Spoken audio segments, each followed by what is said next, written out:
कोशिश बिहार में हुई और उस कोशिश में कामयाब हो गए, वही कोशिश बंगाल में हो रही है, कुछ और भी कोशिश होगी। एक एफआईआर है जिसके जरिए बिहार में 70 लाख लोगों के नाम कटे थे, पता नहीं बंगाल में कितने लोगों के नाम काट दिए जाएंगे। बाबरी मस्जिद तो हो नहीं सकती। बाबरी मस्जिद तो बाबर ने बनाया था, इसीलिए बाबरी मस्जिद था। बाबरी मस्जिद को तोड़ दिया। इस देश में कहीं भी कोई नई मस्जिद बन सकती है। कोशिश है, भारतीय जनता पार्टी की जरूर कोशिश है कि लोग फिर आपस में टकराएं, लेकिन मैं तो अभी भरोसा करता हूँ लोगों पर, लोगों के विवेक पर, उनकी समझ पर। लोग इसको होने नहीं देंगे। बाबर के नाम पर एक बाबरी मस्जिद वहाँ बनाने की जो मांग है, तो मुझे नहीं लगता है कि ये मुस्लिम कम्युनिटी की भी कोई समझ है। देश में व्हाट्सएप यूनिवर्सिटी से देश नहीं चल सकता। इस देश को नॉलेज चाहिए, इस देश में एकेडमिक ऑटोनॉमी चाहिए, रिसर्च चाहिए, इतिहास जानना होगा।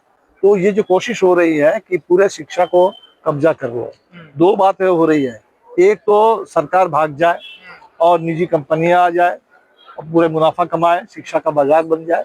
दूसरा, आरएसएस का पूरा कब्जा हो जाए, ताकि पूरे जहाँ से लोगों का दिमाग बनता है, जहाँ से लोग सोचना शुरू करते हैं, वो जो स्कूल है, वो जो कॉलेज है, वो जो यूनिवर्सिटी है, उस जगह पर अगर आप कब्जा कर लेंगे और वहाँ अंधविश्वास और अंधभक्ति का ही बोलबाला होगा, तब इस देश में आप जड़ से लोकतंत्र को खत्म कर देंगे। एसआईआर के जरिए इलेक्शन से लोगों को बाहर किया जा रहा है, गरीबों को।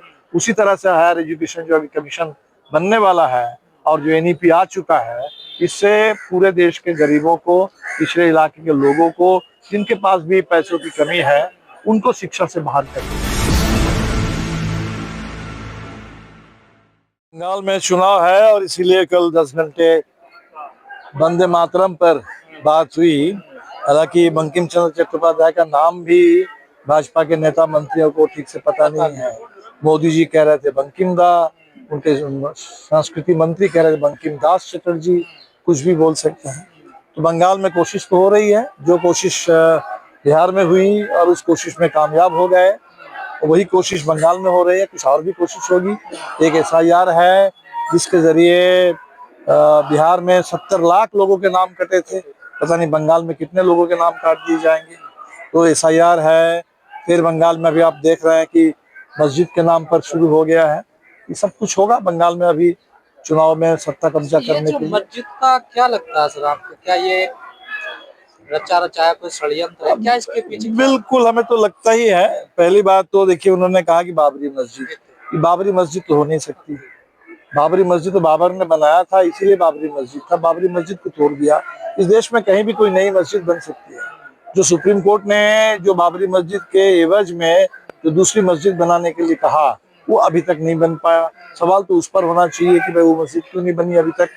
और बाकी देश में कहीं भी कोई मस्जिद बने, मंदिर बने, इसके लिए संविधान में आज़ादी है।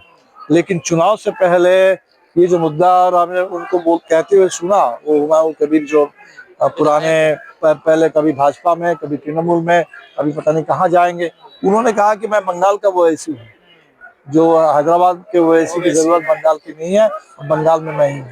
तो कोशिश ये होगी बंगाल के चुनाव से पहले सब कुछ डिस्टर्ब करने के लिए कोशिश होगी।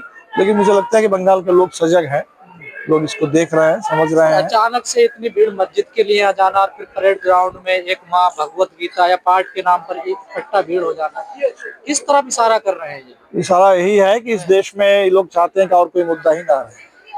बस पूरे देश में सिर्फ धर्म की बात हो, नफरत की बात हो, हिंदू मुस्लिम ध्रुवीकरण की बात हो। नहीं तो अभी वंदे मातरम पर 10 घंटे चर्चा करने की कोई आवश्यकता नहीं थी। ये तो सरकार ये संदेश देना चाहती है कि बाकी किसी मुद्दे का कोई मतलब नहीं रह गया इस देश में। सर जैसा माहौल है बंगाल में, आपको नहीं लगता बड़ा संवेदनशील है, लोग टकरा भी सकते हैं आपस में? नहीं, हमें लगता नहीं है। अभी देखिए, बंगाल ने बहुत झेला है, बहुत झेला है, और इसीलिए लोग इतिहास को भूल नहीं जाएंगे। कोशिश है, भारतीय जनता पार्टी की जरूर कोशिश है कि लोग फिर आपस में टकराएं, लेकिन मैं तो अभी भरोसा करता हूँ लोगों पर, लोगों के विवेक पर, उनकी समझ पर। लोग इसको होने नहीं देंगे। लेकिन कई लोग कह रहे हैं हुमायूं कबीर जो विधायक हैं वो बीजेपी की तरफ से बैटिंग कर रहे हैं। हाँ बिल्कुल, इसमें मेरे ख्याल से कोई दो राय बहुत है नहीं इस समय, क्योंकि सिर्फ एक मस्जिद को देखिए, अभी वक्फ बोर्ड को लेकर पूरे बहस है, कितनी जगह डिमोलिशन हो रहा है। तो सवाल तो वो है, बुलडोजर के खिलाफ लोग बोल रहे हैं, लेकिन अभी एक अचानक बाबर के नाम पर एक बाबरी मस्जिद वहाँ बनाने की जो मांग है, तो मुझे नहीं लगता है कि ये मुस्लिम कम्युनिटी की भी कोई समझ है। हालांकि जरूर पूरे वक्फ बोर्ड के ने उनके रिलीजियस फ्रीडम पर हमला कर दिया, और वो रिलीजियस फ्रीडम हमारे लिए जरूरी है, संविधान जरूरी है।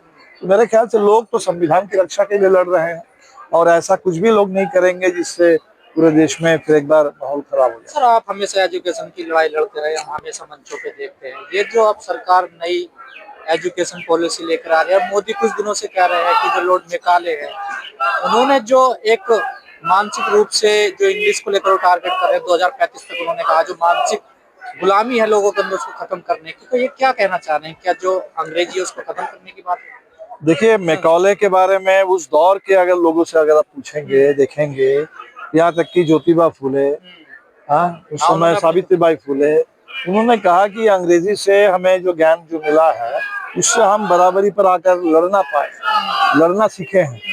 तो हमें लगता है कि अंग्रेजी में उसको सिर्फ एक बाहर की भाषा है, विदेशी भाषा है, ये कह देने से बात नहीं बनेगी।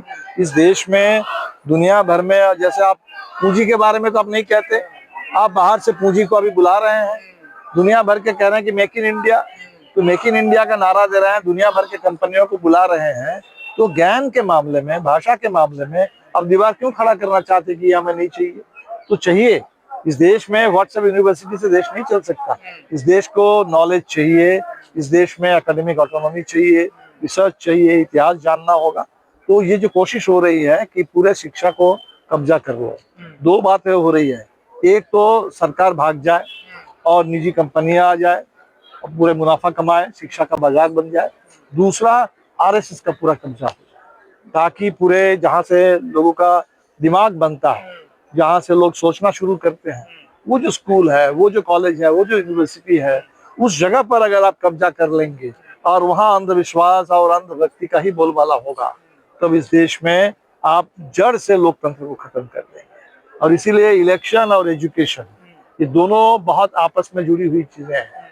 तो जिस ठीक जैसे एसआईआर के जरिए इलेक्शन से लोगों को बाहर किया जा रहा है, गरीबों को, उसी तरह से हायर एजुकेशन जो अभी कमीशन बनने वाला है और जो एनईपी आ चुका है, इससे पूरे देश के गरीबों को, पिछड़े इलाके के लोगों को, जिनके पास भी पैसों की कमी है, उनको शिक्षा से बाहर कर देना चाहते हैं। और बाबा साहब अम्बेडकर ने यही नारा जो दिया था, शिक्षित बनो, संघर्ष करो, संगठित हो। क्योंकि शिक्षा के बगैर गरीबों के लिए, मजदूरों के लिए, इस देश के मेहनत कशों के लिए और तो कुछ है नहीं। आपके पास तो कोई जमीन जायदाद नहीं है, बैंक बैलेंस नहीं है, कोई संपत्ति नहीं है, कोई बना बनाया कोई प्रिविलेज का नेटवर्क नहीं है।